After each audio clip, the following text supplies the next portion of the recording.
Welcome to a new lesson. In this lesson and the next one, we would learn how joins can be applied on MapReduce framework. Joins is an operation where we combine two or more datasets based on a column or a set of columns. At this point of time, I'm assuming that you are aware of different types of join, that is outer join, inner join, equal joins, etc. All these can be applied in two ways in MapReduce framework. First is the map side join, and second is the reduce side join. Both of them have their own pros and cons and should be applied only to specific scenarios in which they fit in.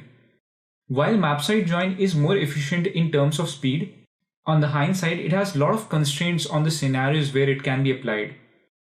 The reduce side join is more flexible of the two and can be applied to almost all the situation, but is comparatively slower than the map side join.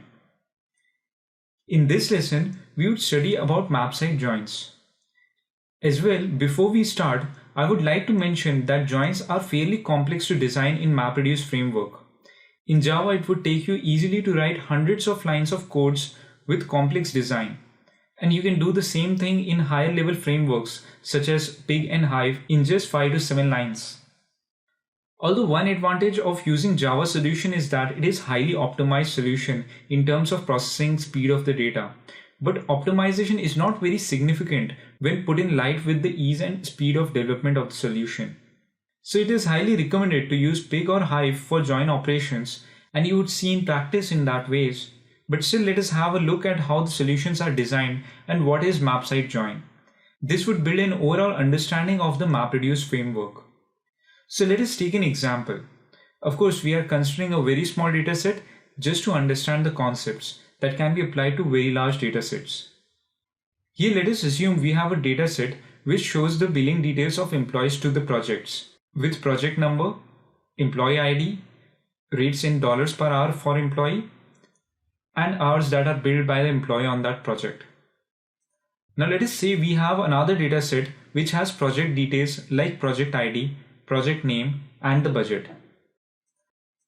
Let us assume that we want to combine these two datasets on the basis of project ID and see all the project details and employee billing details together.